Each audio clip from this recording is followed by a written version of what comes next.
South Carolina Gun Network here.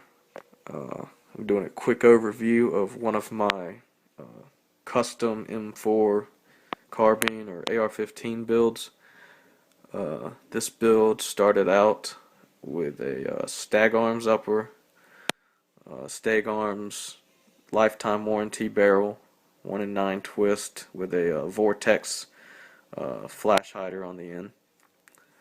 I used a Daniel Defense bolt and bolt carrier group that had been magnetic particle tested, shot peen, and also checked for the made sure the gas key was properly staked when I bought the bolt in the whole bolt carrier group.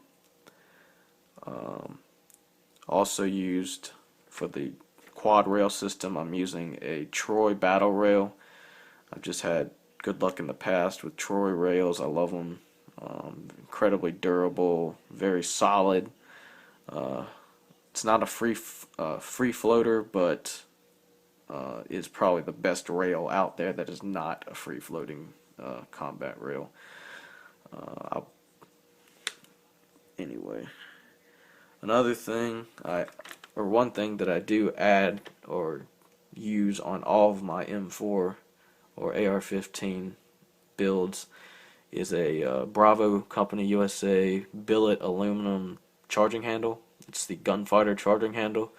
It allows you to charge the weapon from the left side only with one hand without worrying about snapping the charging handle in half or breaking it. It's got a lever system in it and disperses the weight.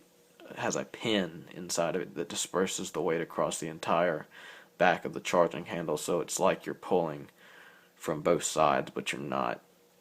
It's a great feature. It's made out of billet aluminum, so it's incredibly durable. It's never going to break. So that's the lower is a Palmetto State Armory lower with a Palmetto State Armory trigger kit. You can go to their website. I'm located near their factory actually, so I just drive down and shop. But their website, PalmettoStateArmory.com, they specialize in tactical builds and AR-15s like this. Pretty much you go to their website, you can build an AR from upper receivers, lower receivers, and things like that. They have all the accessories, a lot of Magpul products, all your tactical gear you'll need to decorate your AR-15 any way you want it, pretty much. Also on the lower, I used an ergo grip and a Magpul CTR buttstock. This allows you to, it's a retractable buttstock, and it has a locking mechanism that you push that up and it'll pretty much lock the stock into place without any kind of like play or shaking or looseness. I also used a Daniel Defense buffer, regular car buffer, and the Daniel Defense buffer tube on the lower.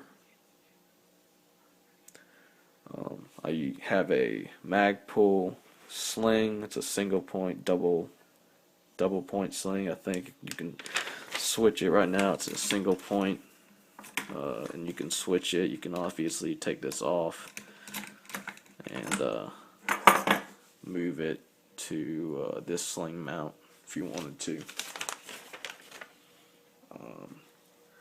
The battery assist device, the Magpul BAD lever. This is another product that I put on most of my AR builds. Any kind of, I think Vortex has come out with one. It's a battery assist device, or basically a bolt release. It attaches to the actual bolt release button and has an arm that comes down into the trigger well, as you can see, right in front of the trigger and inside the trigger guard. Basically, you can pull the bolt back and lock it back without moving your hand or finger from removing your hand or finger from the trigger. And if you have just reloaded and put in a fresh magazine, you can send the bolt home by maneuvering the arm without without removing your hand from the grip and trigger also. So that is a great tool, and I suggest everybody use one of those. It's just a lot easier to do that than it is to reach up and get that button, that bolt release button. I'm also running a Redi-Mag system. This is one of the older ones. The newer ones are hollowed out somewhat a little more, and I think are maybe possibly made of polymer. This one does add a little bit of weight, but it's a great tool for if you want a quick reload, or if you I'm running, you know, a 30 round mag in it, and this is a 20 or a 10 rounder inside the Redi-Mag.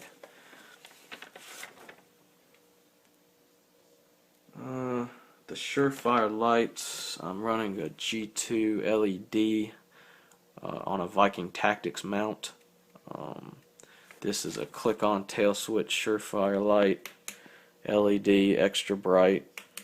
That's mainly for navigation through dark places and anything like that. And then I have the Surefire M900 vertical grip light, which has a beam filter, which is right now I've got the blue beam filter on there, which tracks blood for hunting.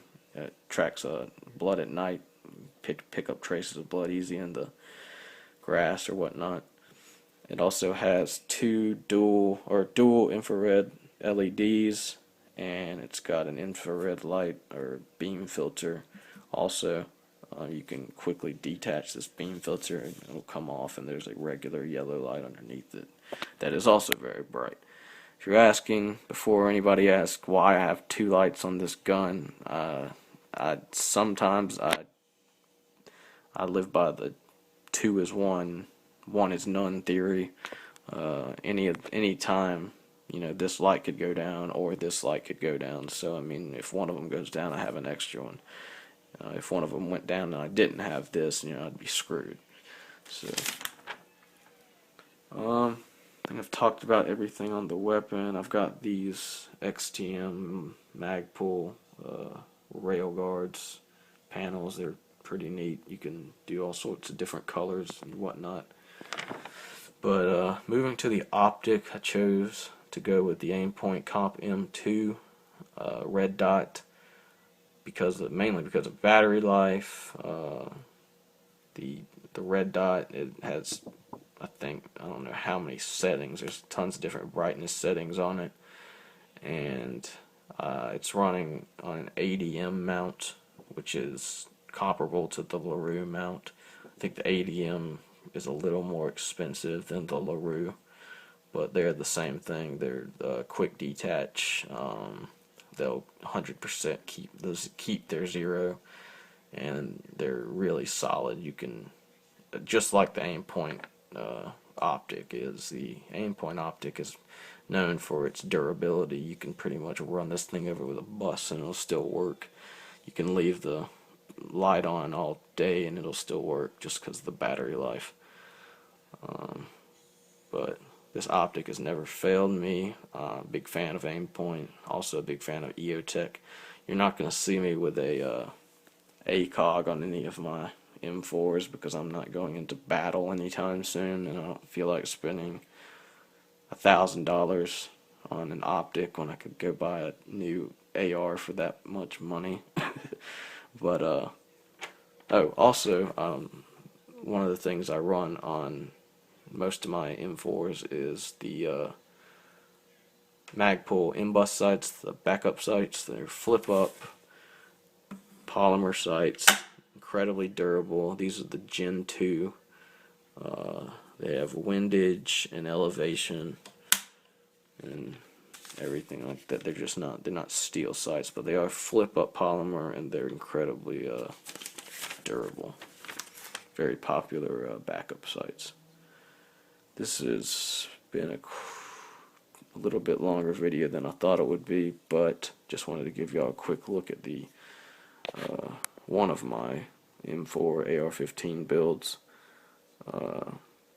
Questions, comments, please post. I'll be doing some more videos on the internals and whatnot of this weapon, and other videos on a few more of my AR builds that are a little different than this. Some are set up. This one's set up, you know, in a certain way, and I have a couple others with medium length rails and full length rails and different optics, EOTechs, Magpul, MOE versions of ARs and things like that. So look for more videos of ARs in the future if you're a fan on the Gun Network.